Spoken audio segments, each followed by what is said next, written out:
The more detail you have on your dashcam footage, the easier it is to establish blame. Additionally, it helps to identify who is responsible for an accident, an incident, or even a theft from or of a vehicle. 1080p dashcams have been around for a few years. More recently, they were supplanted by 2K systems. That's a resolution of 2048 by 1080p. 4K, meanwhile, has only recently been an option for dashcams. With clearer footage, sharper lines and less blurring, the ultra-high definition dashcam can prove really useful.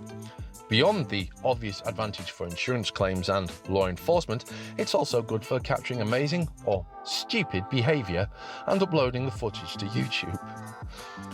Viofo has released a new dashcam with 4K at 30 frames per second and up to 3 channels. The A139 Pro delivers striking ultra-high definition video footage at an affordable price. I'm Christian Corley. You're watching Make Use of Reviews, and I spent a couple of weeks using the Viofo A139 Pro dashcam in 1, 2 and 3 channel modes to find out just how good it is. Dashcams have an inherent weakness, which has been frustrating me for some time now. They simply have too many wires. A USB power cable or hard wiring for the main unit is fine. Providing enough length for out-of-the-way placement is also useful. But secondary and tertiary cameras for rear and internal monitoring should surely be wireless at this stage, and if that's not possible, there's an alternative, a dashcam standard developed along with car manufacturers. This might be a magnetic mount connected with USB cabling in the interior of the vehicle, routed out of the way, and you can just attach and detach cameras as required. Sadly, neither option looks likely at the moment, and the Viofo A139 Pro changes absolutely nothing in this regard. This is probably the 6th or 7th dashcam I've installed, and it never gets any easier. Not only is this another in a long line of dashcams with wires all over the place, it's one with too many wires and too many inputs. And if that doesn't make sense, keep watching, I'll explain shortly. Now, I'm reviewing the 3-channel version of this dashcam, which means the box contains the main front unit plus smaller and internal rear cameras. These are accompanied by a 1-meter interior cable, a 6-meter cable for the rear camera, and a 4-meter USB cable for powering the device via the car's usual cigarette lighter port. Mounting stickers are included, a car charger adapter with GPS built-in module, polarizing filters, a plastic lever, everything you need is in there. There's also some optional extras available. There's a Bluetooth remote, a hardwire kit, and an external microphone should you need them. Now, I received the Bluetooth remote and the hardwiring kit. Due to the size of my hands, I wasn't able to use the hardwiring kit because I simply can't get my hands into my vehicle's fuse box. My initial setup of the Viofo A139 Pro was just to use the front camera in 1-channel mode. This was a straightforward installation. I positioned it next to the rear view mirror with the cable routed around the windshield. That was the easy part. As is increasingly a problem with dashcams, Viofo A139 does not ship with any mounting clips, so you will need to provide your own. They're inexpensive. You can get maybe 100 for under $10, but it is a bit of an inconvenience to have to do that. A few days later, I installed the interior camera. The 12-inch coaxial cable for this, well, it felt that, was just long enough to position it at the other side of the mirror.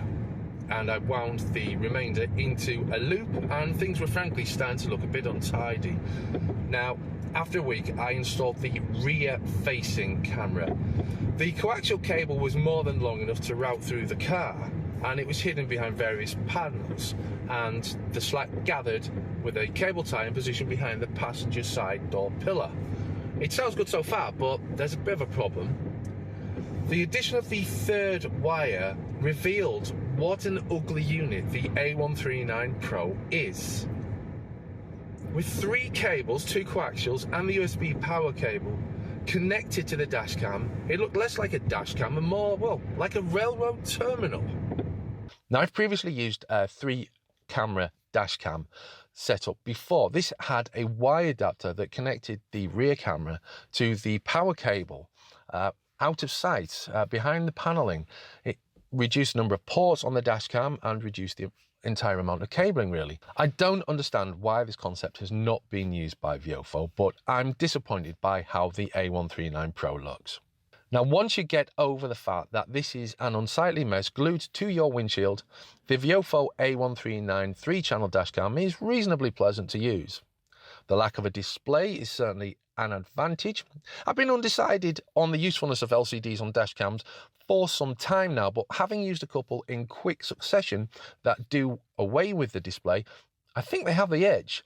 Sure, fast and easy usability goes out of the window, but safety is increased. The camera records based on the options you have selected in the mobile app. You can also use the Bluetooth remote to snap photos. To clarify, while the main camera has multiple resolutions, the internal and rear cameras are limited to 1080p at a maximum of 30 frames per second. Despite this, this does allow various configurations to be used. You can just use the main camera in 4K or 2K modes, recording at 30 or 60 frames per second, depending on your choice. Or you can use the front and rear cameras together in 4K at the front, 1080p at the back, or 2K at the front and 1080p at the back in 60 or 30 frames per second mode. And the front and interior cameras can be used in the same way, and you can use all 3 cameras together. Now, the maximum quality for this option is 4K at the front, 1080p for the internal and rear cameras, all at 24 frames per second. Or if you want a higher frame rate, you can set the front camera to 3840 by 1600 pixel, then the 2 1080p cameras at 30 frames per second, so all 3 are at 30 frames per second. Or you could do what I did half the time and simply use time-lapse to save on storage. Viofo has done a great job in building a user-friendly mobile app for this dashcam, and the lack of a display on the device puts greater emphasis on the app, and the software does not disappoint. Everything you need is here, from basic system settings to specifying camera resolutions, even flipping the display, toggling date stamps, and even adjusting camera exposure. A VPN over Wi-Fi connection is created by the camera for connections over 2.4 or 5 GHz from your smartphone.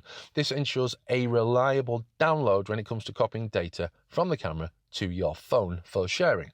With the mobile app, you can view footage after the fact, complete with GPS data. For viewing on a PC, you can either unmount the camera from the GPS base and connect it to your PC via USB-C cable, or eject the SD card when the camera is switched off. Files are saved in MP4 format, so any media player should work. Various dashcam footage viewing tools are also available if you need to see the GPS data. Easy to use, but a pain to install. The video from the front-facing camera on the Viofo A139 Pro is superb. While the unit is perhaps the largest dashcam I've used, as a single camera kit, this would be a very strong recommend. However, the lack of 4K or even 2K video for the internal and particularly the rear camera, the tricky installation and the sheer mass or mess of cables running around the windshield is a massive turn-off. If a rear camera is something you need, then this is a good option, but there are alternatives. And meanwhile, the interior camera cable isn't long enough to position for the back seat in your car. So if you're a taxi driver or an Uber driver, it's a bit useless. Ultimately, this is a unit that you should consider only if you're prepared for a long installation and don't mind how it looks. Enjoy this video, subscribe to the Make Use of YouTube channel for more reviews, tips, tricks, and even some giveaways.